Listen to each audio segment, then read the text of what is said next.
Hello friends, welcome to our new Shakti channel. இன்றைக்கி நம்ம என்ன ரெசிபி பார்க்க போகிறோன்னா, ரெசிபி பார்க்க போகிறதில்ல, ஒரு சூப்பரான ஒரு பதிவு தான் பார்க்க போகிறோம். அது என்னென்னா, வீட்டு தோட்டத்தில் என்னோடய வீட்டு தோட்டம், இது குட்டி தோட்டம் தான். இதில் வந்து சுண்டைக்காய் வச்சு வளர்த்துருக்கேன். இதில் சுண்டைக்காய் அறுவடை செய்ய போகிறேன். அதை தான் பார்க்க போகிறோம். இங்கே பாருங்கள், இதுதான் சுண்டைக்காயோட பூக்கள்.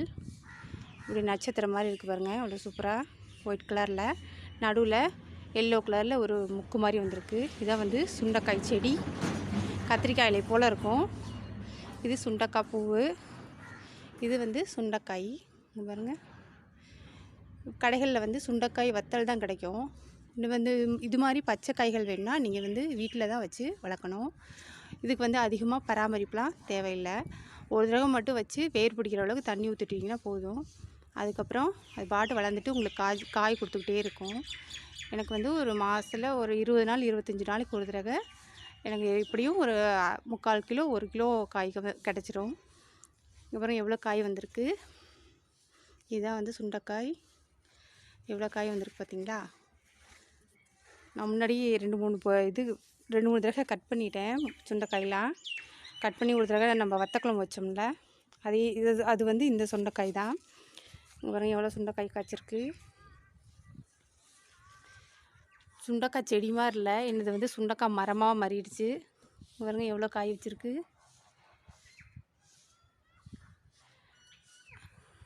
நிறைய சுண்டைக்காயாக இருக்குது. சரி, இதை உங்களுக்கு காட்டலாம், சுண்டைக்காய் செடி காட்டலாம், சுண்டைக்காய் அறுவடை பண்ணலாம் அப்படின்னு தான் இந்த பதிவு போட்டிருக்கேன். ஒரே ஒரு முறை மட்டும் நீங்கள் சுண்டைக்காய் செடியை வச்சிட்டிங்கன்னா விதைகள்லேருந்து வளர்க்கலாம். இதை ஒரு ஒரு மதர் செடியிலேருந்து ஒரு கட்டிங் மாதிரி எடுத்து கூட நீங்கள் சுண்டைக்காய் செடியை வளர்க்கலாம். ஒரே ஒரு முறை மட்டும் நீங்கள் வச்சிட்டிங்கன்னா போதும். நிறைய நம்மளுக்கு வருஷம் ஃபுல்லாக சுண்டைக்காய் கிடைக்கும். சுண்டைக்காய் வத்த குழம்பு செய்யலாம். சுண்டைக்காயில் நிறைய வெரைட்டி செய்யலாம்.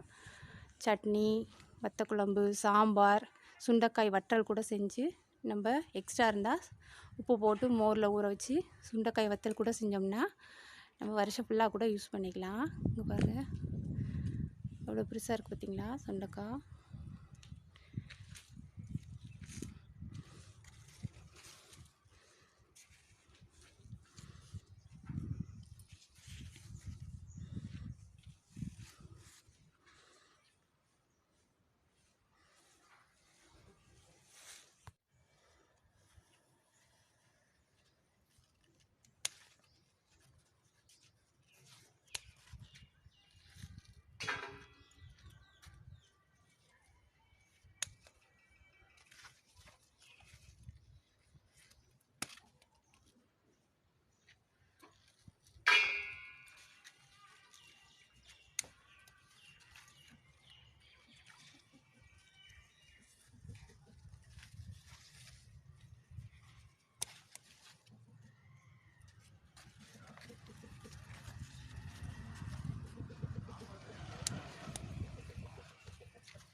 சுண்டைக்காய் வந்து ஒரு குறு மரமாக வளரக்கூடியது. இது வந்து ஒரு தடவை வச்சிட்டிங்கன்னா வருஷம் ஃபுல்லாக நம்மளுக்கு காய் கிடச்சிட்டே இருக்கும். சுண்டைக்காய் வந்து இது போல் கொத்து கொத்தாக தான் காய் காய்க்கும். இதில் பார்த்தீங்கன்னா எவ்வளோ கொத்து கொத்தாக அழகாக காய் காய்ச்சிருக்கு பாருங்கள். பூக்கள்லாம் நட்சத்திர வடிவில் ஒயிட் கலரில் எவ்வளோ சூப்பராக இருக்கு பாருங்கள். காய்கள்லாம் இது மாதிரி கொத்து கொத்தாக அங்கங்கே இலை பக்கத்தில் அப்படியே கொத்து கொத்தாக காய்ச்சிருக்கும். இதை பார்க்கவே எவ்வளோ சூப்பராக இருக்குல்ல.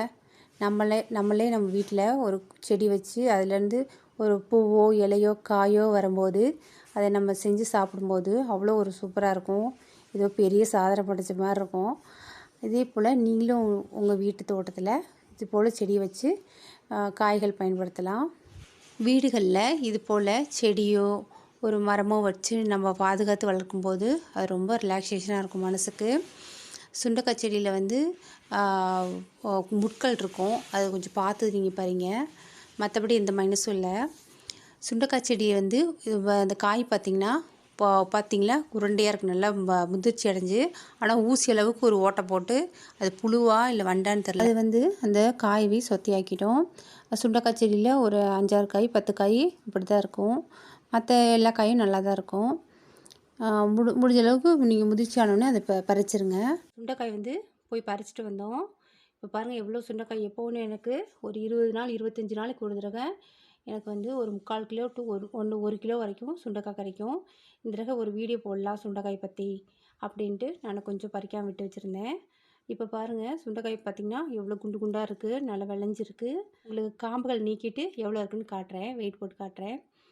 சுண்டைக்காய் வந்து எதுக்கு நான் வளர்க்குறேன் அப்படின்னா, சுண்டைக்காய் வத்தல் தான் வந்து கடைகளில் கிடைக்கும். இது போல் பச்சை சுண்டைக்காய் வந்து நம்ம வந்து வீட்டு தோட்டம் இது மாதிரி வச்சு வளர்த்தா தான் நம்மளுக்கு கிடைக்கும். சுண்டைக்காய் வந்து ஏராளமான சத்துக்கள் இருக்குது. வைட்டமின் பி மற்றும் சி சத்துக்கள் இருக்குது. இது வந்து குழந்தையாக இருக்கும்போதே குழந்தைங்களுக்கு கொடுத்து பழக்கணும். ஏன்னா குழந்தைங்களுக்கு வந்து நிறையா இனிப்பு சாப்பிடுவாங்க, வயிற்றுப்பூச்சிலாம் வரும். அந்த வயிற்றுப்பூச்சி வரும்போது அவங்க என்ன தான் நீங்கள் நல்ல ஃபுட்டாக கொடுத்தாலும் வந்து வயிற்றுள்ள புழுக்கள் பூச்சிகள் வந்து சாப்பிட்டு உடல் தேர விடாமல் செய்யும். இது போல் சுண்டைக்காய் வந்து சாப்பிடும்போது வயிற்றுள்ள பூச்சிகள்லாம் அழிக்கக்கூடிய தன்மை இருக்குது. மேலும் சுண்டைக்காயில் என்னென்ன பயன்கள்னு பார்த்திங்கன்னா, சுண்டைக்காயில் புரோட்டீன், கால்சியம், இரும்புச்சத்து இதெல்லாம் அதிகம் இருக்குது. உடல் வளர்ச்சிக்கு ரொம்ப முக்கிய பங்கு வகிக்கக்கூடிய ஒன்றாக இருக்குது. வாரம் 2 முறை வந்து சுண்டைக்காயை சமைச்சு சாப்பிட்டா ரத்தம் சுத்தமாகும்னு சொல்கிறாங்க. உடலில் ஏற்படும் சோர்வு நீங்கும் அப்படின்னு சொல்கிறாங்க.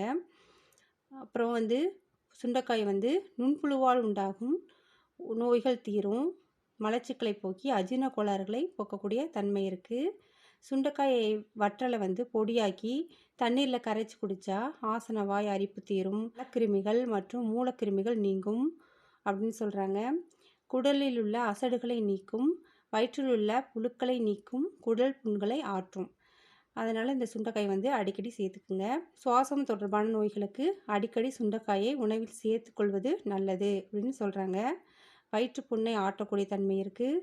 வயிற்றின் உட்புற சுவர்களை வளமடை செய்யும் ஒரு தன்மையுடையதாக இருக்குது. இவ்வளோ நன்மை உள்ள இந்த சுண்டைக்காயை வந்து நம்ம வந்து அடிக்கடி உணவில் சேர்க்கணும்.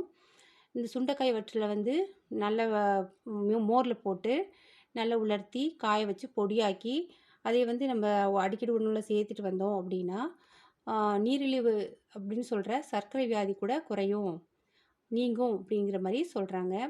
அதனால் இவ்வளோ நல்ல விதமான சுண்டைக்காயை நம்ம வீட்டில் வளர்த்து நம்ம பயன்பெறணும்னு கேட்டுக்கிறேன். இப்போ பார்த்திங்களா நம்மளுக்கு நிறைய சுண்டைக்காய் கிடச்சிருக்கு. இதை வந்து காம்புகள் நீக்கிட்டு எவ்வளோ எனக்கு சுண்டைக்காய் கிடச்சிருக்கு, வீட்டில் எவ்வளோ அறுவடை பண்ணியிருக்கேன்னு காட்டுறேன் வாங்க. நம்ம காம்புகள்லாம் நீக்கி சுண்டைக்காய் வந்து ஒரு கவரில் பிடிச்சிருக்கோம். இது எவ்வளோ கிராம் இருக்குதுன்னு நம்ம பார்ப்போம். இப்போது நம்மளுக்கு கிடைச்ச சுண்டைக்காய் எவ்வளோ இருக்குதுன்னு பார்த்திங்கன்னா 1590 கிராம் இருக்குது.